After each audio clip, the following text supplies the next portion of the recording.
नमस्कार। राजस्थान इतिहास संस्कृति और राजस्थान सामान्य ज्ञान के साथ साथ आज से मैं राजस्थान के मुख्यमंत्री से संबंधित एक श्रृंखला प्रारंभ करने जा रहा हूं।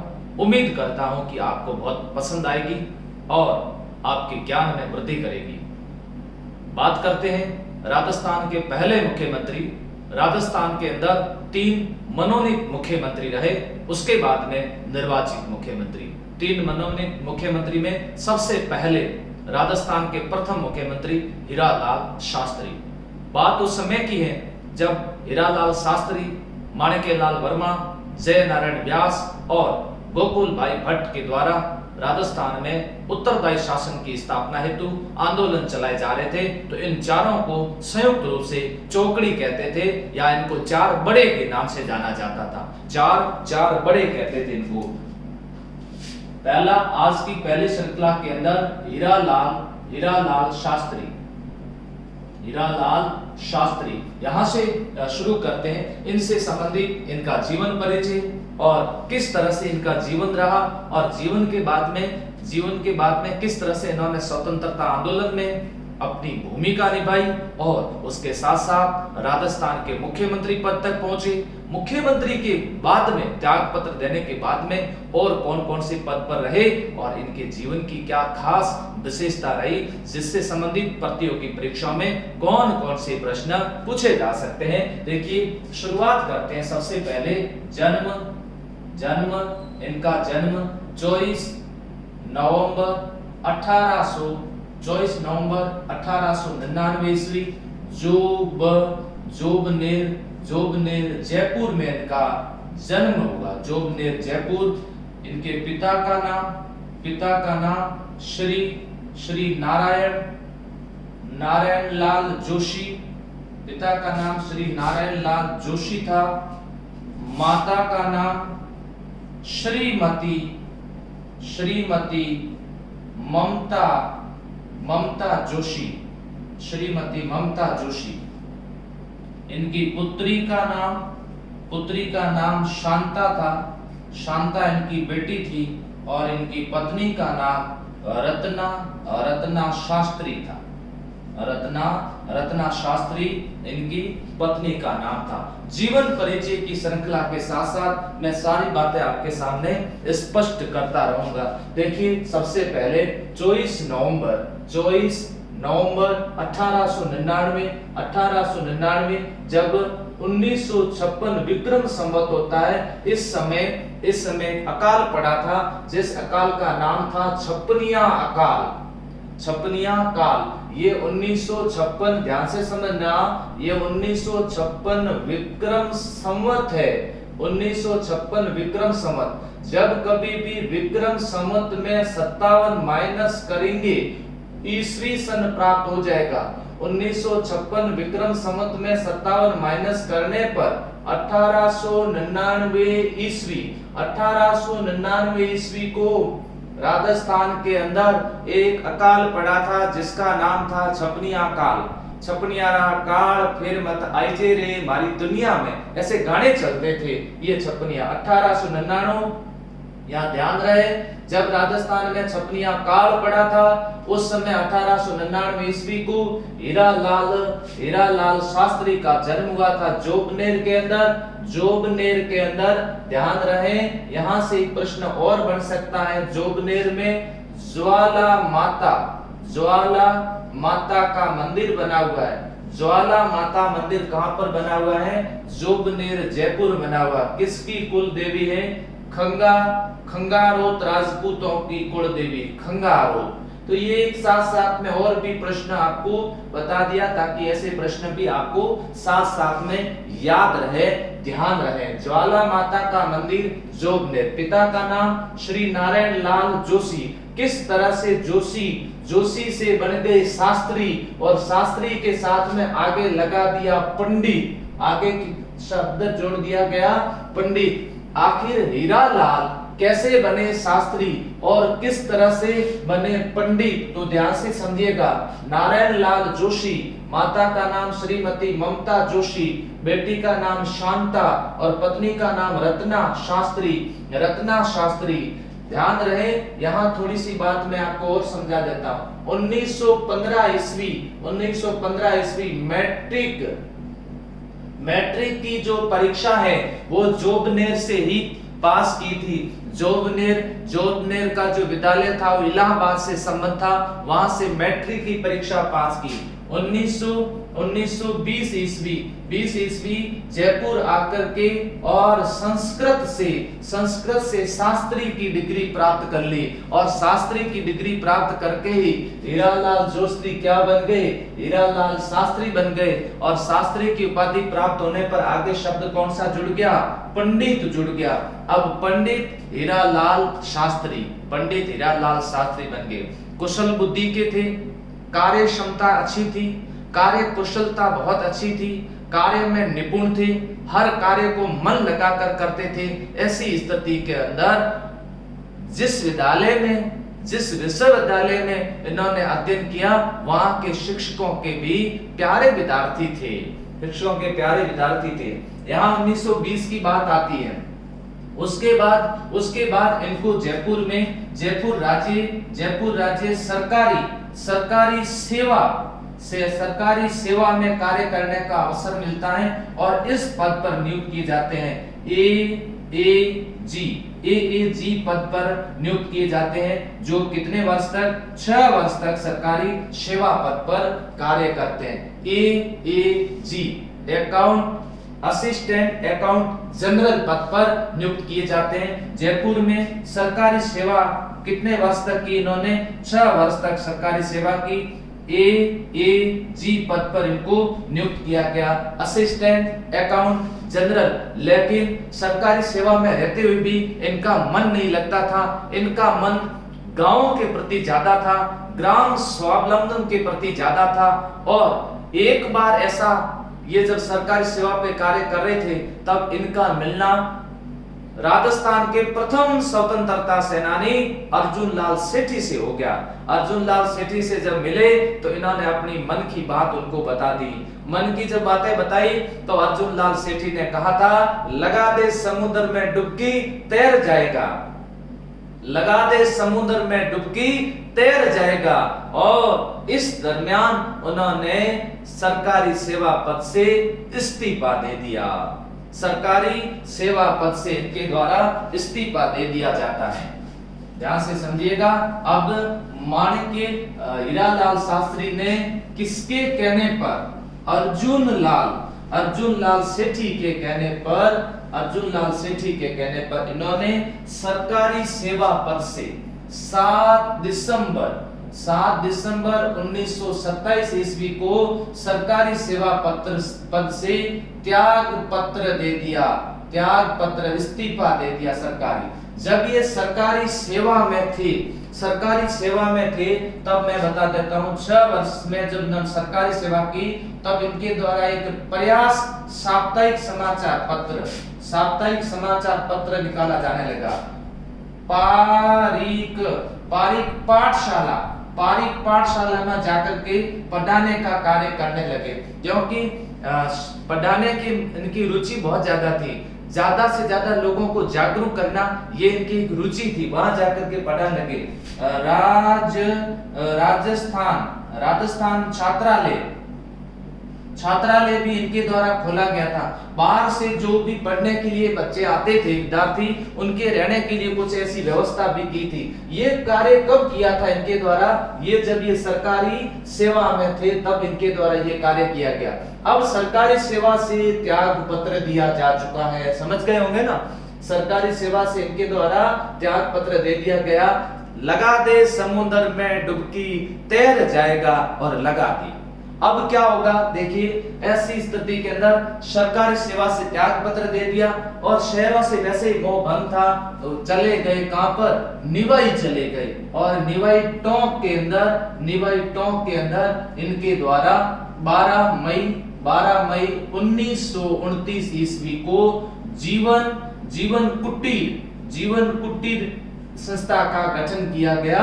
यहाँ इनको कुटीर शब्द बहुत प्रिय था। इनका प्रिय शब्द था। और इसका उद्देश्य था वस्त्र स्वावलंबन उद्योग, वस्त्र जो कुटीर उद्योग है उनको विकसित करना और गांव के अंदर ही लोगों को इस तरह से जागरूक करना ताकि गांव के अंदर ही लोग प्रयास करके वस्त्रों का क्या करें, निर्माण करें। जीवन कुटीर चलाया था, ध्यान रखें उसका नाम क्या रखा था, जीवन कुटीर रखा था। ये कार्य कर ही रहे थे, ये कार्य चल ही रहा था, लेकिन अचानक भगवान को कुछ और ही मंजूर था कि इनकी इकलौती बेटी जिसका नाम था शांता, और शांता का अचानक निधन हो गया। शांता का निधन होने पर शास्त्री जी भी टूट चुके थे। अब शास्त्री जी को लगा कि मेरी एक बेटी नहीं थी, बल्कि पूरे देश की जितने भी बेटियां हैं वे सभी मेरी बेटियां हैं। इसके लिए उन्होंने महिला शिक्षा से संबंधित कार्य करने का विचार किया और इसी विचार के साथ 6 अक्टूबर, ध्यान से समझ लेना, 6 अक्टूबर 1935 निवाई टोंक के अंदर शिक्षा कुटीर का गठन किया। शिक्षा कुटीर का गठन किया। इसका नाम रख दिया अपने बेटी के नाम पर, शांताबाई शिक्षा कुटीर। शांताबाई शिक्षा कुटीर का गठन कर दिया गया। ये महिला शिक्षा से संबंधित एक संस्था स्थापित कर दी गई। कब? 6 अक्टूबर 1935 में। कहां पर? निवाई टोंक में। शिक्षा कुटीर का नाम क्या रखा गया? शांताबाई शिक्षा कुटीर नाम रखा गया। 1943 ईस्वी इसका नाम वनस्थली विद्यापीठ रखा गया। 1943 ईस्वी के अंदर इसका नाम वनस्थली विद्यापीठ रखा गया। 1983 ईस्वी इसे यूजीसी द्वारा विश्वविद्यालय का दर्जा प्रदान किया गया। वनस्थली विद्यापीठ महिला शिक्षा से संबंधित एक आवासीय संस्था है। इसमें 5 प्रमुख आयाम है, ध्यान रखना। 5 प्रमुख इसके आयाम है। कौन कौन सा? नंबर 1 शारीरिक, नंबर 2 नैतिक, नंबर 3 बौद्धिक और नंबर 4 कलात्मक और नंबर 5 प्रायोगिक। ये 5 आयाम हैं। शारीरिक विकास, नैतिक विकास, बौद्धिक विकास, कलात्मक विकास और प्रायोगिक विकास, ये आयाम रखे गए। तो एक बार पुनः आपको समझा देता हूं। 6 अक्टूबर 1935 निवाई टोंक के अंदर शिक्षा कुटीर का गठन किया गया, जिसका नाम शांताबाई शिक्षा कुटीर रखा गया। 1943 ईस्वी इसका नाम वनस्थली विद्यापीठ कर दिया गया। 1983 ईस्वी इसे विश्वविद्यालय का दर्जा प्रदान किया गया। किसकी शिक्षा से संबंधित है? महिला शिक्षा से संबंधित है। इसके 5 प्रमुख आयाम हैं। कौन कौन से आयाम हैं? देखिए, शारीरिक, साथ में नैतिक के साथ में बौद्धिक और उसके साथ में कलात्मक और उसके साथ में कौन से? प्रायोगिक। ये किसके साथ सहयोग से? ये महात्मा गांधी की प्रेरणा से स्थापित है और इसमें मुख्य सहयोग रहा था रत्ना शास्त्री का मुख्य रूप से इसमें सहयोग रहा था। इसके बाद में आगे पढ़ते हैं क्या आगे की स्थिति रही। तो यहाँ 1937 ईस्वी जयपुर प्रजा मंडल में सक्रिय रूप से भाग लेना प्रारंभ कर दिया। जयपुर प्रजा मंडल की पुनः स्थापना करवा दी।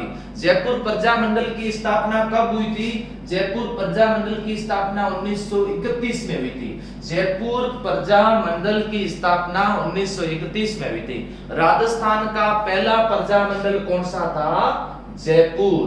जयपुर प्रजा मंडल की स्थापना किसके द्वारा की गई थी? कपूर चंद पाटनी के द्वारा की गई थी। कपूर चंद पाटनी। अब 1937 में जयपुर प्रजा मंडल पुनः स्थापित हो गया, किसके नेतृत्व में? हीरालाल शास्त्री। 1938 ईस्वी जयपुर प्रजा मंडल का एक अधिवेशन बुलाया गया विशाल, जिसकी अध्यक्षता जमनालाल बजाज के द्वारा की गई।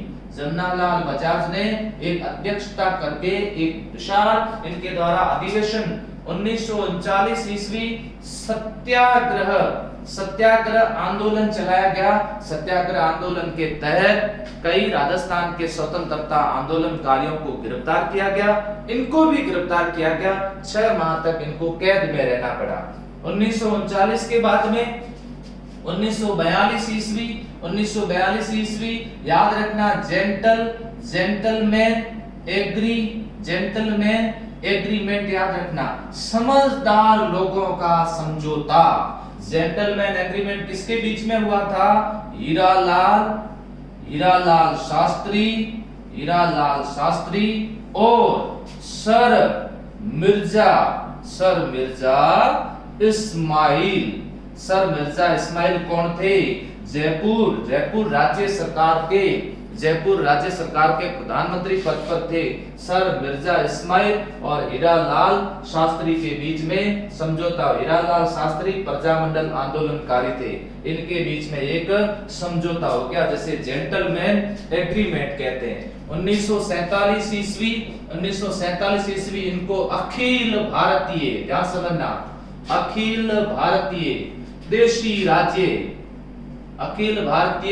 देशी राज्य लोक परिषद का महामंत्री नियुक्त कर दिया गया। अखिल भारतीय देशी राज्य लोक परिषद का महामंत्री नियुक्त कर दिया गया। इन्हीं के प्रयासों से 1948 ईस्वी अखिल भारतीय कांग्रेस का जयपुर में अधिवेशन हुआ 1948 ईस्वी, जिसकी अध्यक्षता पट्टार बी सीतार मैया द्वारा की गई थी। किसी रियासत की राजधानी में होने वाला ये पहला कांग्रेस का अधिवेशन था 1948। ये किसके प्रयासों से हुआ था? ये प्रयास थे हीरालाल शास्त्री जी के प्रयासों से हुआ था। तो समझ गए होंगे, 37 में जयपुर प्रजामंडल, 38 में अधिवेशन, 39 के अंदर सत्याग्रह आंदोलन, 42 के अंदर gentleman agreement, Hiralal Shastri sir Mirza Ismail के बीच, 47 में अखिल भारतीय देशी राज्य लोक परिषद, इसके बने महामंत्री, 48 में अखिल भारतीय कांग्रेस का जयपुर में अधिवेशन हुआ, जिसकी अध्यक्षता पट्टार बी सीतार मैया के द्वारा की गई। इस समय राजस्थान एकीकरण का कार्य भी प्रारंभ हो चुका है। मत्स्य संघ, पूर्व राजस्थान संघ, संयुक्त राजस्थान संघ गठित हो चुके हैं। अब राजस्थान का बड़ा संघ बनने जा रहा है, जिसका नाम था वृहद राजस्थान संघ। इसका गठन हुआ था 30 मार्च 1949 सरदार पटेल के प्रयासों से। सरदार पटेल ये चाहते थे कि इसके जो प्रधानमंत्री हैं वो हीरालाल शास्त्री जी बने, लेकिन कुछ कांग्रेस के जो प्रदेश स्तर के नेता थे वे नहीं चाहते थे कि इसके प्रधानमंत्री हीरालाल शास्त्री बने। लेकिन सरदार पटेल के प्रयासों से हीरालाल शास्त्री को वृहद राजस्थान संघ का प्रधानमंत्री नियुक्त कर दिया गया। 7 अप्रैल 1949, ध्यान समझना, 7 अप्रैल 1949 लोकप्रिय मंत्रिमंडल का गठन हुआ और राजस्थान के प्रथम मनोनीत मुख्यमंत्री नियुक्त किए गए। राजस्थान के प्रथम मनोनीत मुख्यमंत्री कौन थे? हीरालाल शास्त्री जी थे। कब इनका मंत्रिमंडल कब गठित हो रहा है? 7 अप्रैल 1949 को राजस्थान के लोकप्रिय मंत्रिमंडल का गठन हुआ और राजस्थान के पहले मनोनीत मुख्यमंत्री बने। इसी के साथ जयपुर से इनको संविधान निर्माण समिति में भेजा गया। संविधान निर्माण समिति के अंदर इनको भेजा जाता है। कहां से भेजा गया इनको? जयपुर से संविधान निर्माण समिति में भेजा जाता है। इसी स्थिति के अंदर जब ये मुख्यमंत्री पद पर है, उस समय कई बार प्रदेश स्तर कांग्रेस के नेताओं द्वारा इनका विरोध किया गया। उस समय जब ये मुख्यमंत्री का इनका कार्यकाल चल रहा था, राज्य के अंदर जागीर प्रथा उन्मूलन से संबंधित आंदोलन भी चल रहे थे, जागीरें समाप्त भी करनी थी, किसानों की दुर्दशा पर भी कार्य करना था। ऐसे कई ज्वलंत मुद्दे थे जिन मुद्दों का भीलवाड़ा के सुवाड़ा के अंदर किसानों के आंदोलन चल रहे थे, जिसके कारण कांग्रेस के प्रदेश स्तर के नेता इनसे नाराज थे। इनका भी मन नहीं लगा, तो इन्होंने 5 जनवरी 1951 ईस्वी को मुख्यमंत्री पद से इस्तीफा दे दिया। मुख्यमंत्री पद से त्याग पत्र इनके द्वारा दे दिया जाता है। 1952 में प्रथम चुनाव होते हैं, तब इनके मन में ये इच्छा जगी कि मैं एक जनता पार्टी नाम बना दूं और जिनके द्वारा मेरा विरोध किया गया है मैं उनको सबक सिखा दूं। लेकिन फिर इनको लगा नहीं, ये तो वैसे राजनीति से दूर ही जाना चाहते थे। काफी समय तक राजनीति से दूर रहे। उसके बाद 1957 में फिर 1957 ईस्वी के अंदर कुछ नेताओं द्वारा दबाव देने पर इनको लोकसभा सदस्य का चुनाव लड़ाया गया और चुनाव में जीत जाते हैं। लोकसभा में भी इनका मन नहीं लगता है। लोकसभा के अंदर इनका मन नहीं लगता है। फिर वापस ज्यादा समय कहां पर? वनस्थली विद्यापीठ में ही इनका अधिकतर मन लगता है। वनस्थली विद्यापीठ चले जाते हैं और ग्रामोत्थान संबंधी कार्य प्रारंभ कर देते हैं। फिर वापस कार्य प्रारंभ कर देते हैं। वनस्थली विद्यापीठ में ही रहते थे और अधिकतर समय इसी संस्था को आगे बढ़ाने और इसी संस्था के विकास से संबंधित कार्य कर रहे थे। 28 दिसंबर 1974 ईस्वी को इनका निधन हो जाता है। उनका निधन के बाद 1976 ईस्वी को भारत सरकार द्वारा इन पर डाक टिकट जारी कर दिया गया। यहाँ देखिए सारे प्रश्न मैं आपके सामने क्लियर कर देता हूँ जिनसे संबंधित प्रश्न पूछे जा सकते हैं। 1976 ईस्वी को डाक टिकट जारी कर दिया गया। डाक टिकट इनके द्वारा 2 गीत लिखे गए थे। एक तो इनका गीत था परले प्रतीक्षा नमो नमा, याद रखना। दूसरा बाणिया रे बाणिया, ये 2 इनके गीत थे। बाणिया रे बाणिया, पूरे कांटे तोल रे बाणिया, नहीं तो नरक में जानो पड़सी रे। बढ़िया के बारे में कहा गया कि तू जब भी कोई सामान तोलता है तो पूरे कांटे तोल। ठगी का उस समय बड़ा जमाना था। बाणिया रे बाणिया, पूरे कांटे तोल रे बाणिया, नहीं तो नरक में जानो पड़सी रे। पल्ले प्रतीक्षा नमो नमः, इनके द्वारा 2 गीत लिखे गए। इसके अलावा इनकी आत्मकथा थी। आत्मकथा प्रत्यक्ष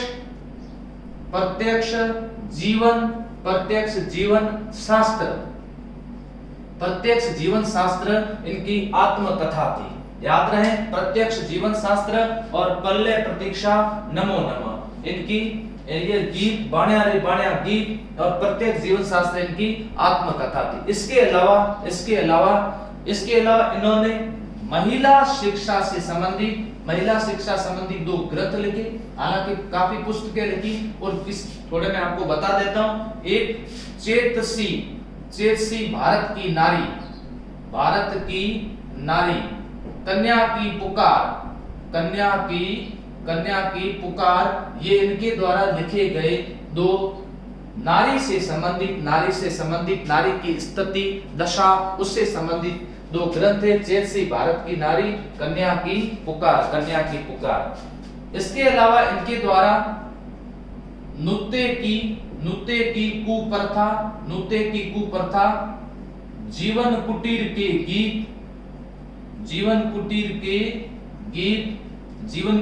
गीत, पद्य 25 गीत 25 विविध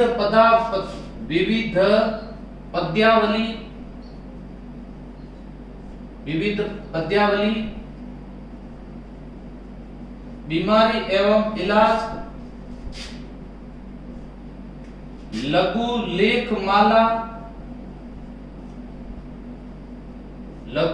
लेखमाला, नीति, धर्म नीति परिचय, ये इनके द्वारा पुस्तकें लिखी गई। धर्म नीति परिचय, इनके द्वारा नृत्य की कुप्रथा, जीवन कुटीर के गीत, पद्य 25, गीत 25, विविध पदावली, बीमारियां, इलाज, लघु लेखमाला, धर्म नीति परिचय, ये इनके द्वारा गीत लिखे गए।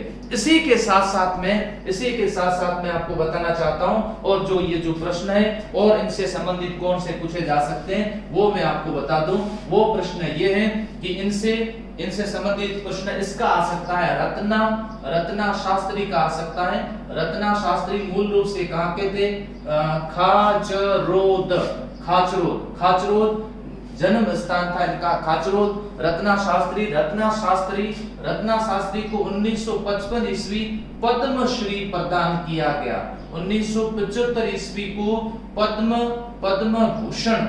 पद्मभूषण प्रदान किया गया। ये 2 पुरस्कार है, इससे संबंधित प्रश्न पूछे जा सकते हैं, आप याद रखिएगा।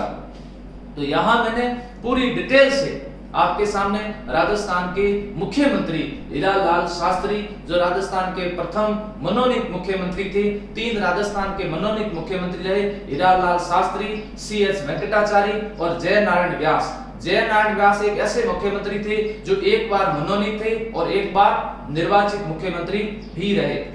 इस तरह से मैं मुख्यमंत्री की श्रृंखला भी चला रहा हूं, इसके साथ जिला दर्शन भी चल रहा है, इसके साथ साथ और भी क्लासेस चलती रहेगी। माध्यम किसी न किसी माध्यम से आपके पास में ज्ञान पहुंचता रहे और आप इस ज्ञान का संग्रह करते रहें। धन्यवाद।